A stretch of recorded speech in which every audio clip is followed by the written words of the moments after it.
I came to warn a generation. If it is God we want, we better start building the altar again. If it is him we want. This religion that we have, that we are surviving without the Spirit of God, it can't last. It won't have any effect. Men will die in our hands and we will not have answers. Because this thing we are building cannot host God. God is not lawless. God is not flippant. God is not haphazard.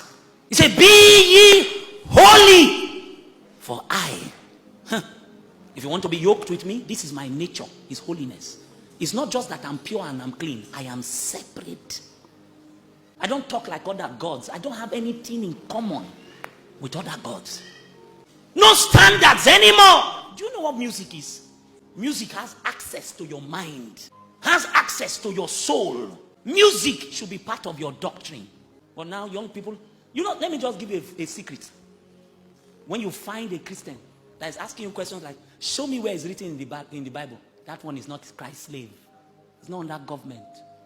It's a loose canon. Because the way this Christian life is, it is organic. When you begin to touch God regularly, He will affect your life. The things you want, the things you hear, the things you watch, the way you dress, the way you organize your relationships. When you are separated unto God, you are no longer common. You are dedicated unto God. You are different. Pleasure wants to kill us. We are looking for songs that are sweet. Is the song for you? Somebody is singing a song to worship God. You want it to sweet you. Is it for you? Worship songs are not expected to be sweet. They are supposed to be revelation. So that when you sing it, it becomes a ladder for you to experience God. There are certain songs. Is your name in the book of life? That song was the one song that shot a man into limelight. Because he came from the fireplace of his own engagement with Jesus. All we do in my generation is get entertained. A choir will finish singing. People are clapping not because they heard God sing. They didn't hear God's voice from the choir. They are clapping because the person, ooh. So the guy, they sing. That's why homosexuals in this city are worship ministers. They stand on our pulpits in this city. We know them by name. They stand and they sing with a mic and go back to look for men's buttocks to caress. We know them by name. Churches are inviting them everywhere. They are singing because what we are looking for is entertainment, not worship. If it's worship, only the first line you will be on your face. Lesbians are everywhere in our city. I am pained. And yet we are doing church. Another spirit has taken over. It's the spirit of the age. Pastors will do anything for members. Some of you are just statistics in a building. They don't care about your soul. Don't care about anything that is happening to you. Just be attending church every week and you are dying. How many times have you masturbated and gone to service? You woke up in the night, your heart is broken, you cried. Then you entered service saying, God, please speak to me. Then the programming manager jumped on the altar and began to tell you next week money is coming. He's a wicked man. They will close church and say, God came. Came where? The Lord calls a generation to consecration.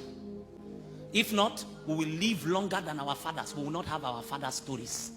We won't have their testimony. How far is this generation willing to go? I came to tell you there is a spirit that is responsible. You check it now. Pleasure, entertainment, this addiction to activity. Some people have lost themselves in church activity. Busy doing nothing. This busyness, doing nothing is not adding any value. Just busy. Activity. In 1 Samuel, I think it's 16:23, we see the power of music. Saul was vexed with a demon. David came to play sounds. As he played, the demon left. It means that if you can play out a demon with music, you can play it in. Do we need to sing songs that people will play in the clubs? You know the problem? We want to make money. So he says, I'm not a gospel artist. I'm not secular. I'm inspirational. The whole idea is hunger, is food. They want to eat. So they need to be in between so that they can service both worlds. It's a strange spirit. It's the God of this age. It's a strange spirit. Why don't they play Theophilus Sunday songs in club? Why? Churches are singing I'm unavailable on the pulpit. Then they change it. Poverty, I'm unavailable. Sickness, I'm unavailable. You are a clown. You are not lawless in this kingdom. So we have people, look at it now. We have people who are singing in our choirs. They are singing from the fountain of a strange spirit. You check their playlist. There's Theophilus, there's Lawrence Oyor, there is GUC. Then there's a folder they hid somewhere. So when my body is doing me somehow, that's the one they used to to descend into darkness. You see, brethren, the Lord is calling us to intense consecration.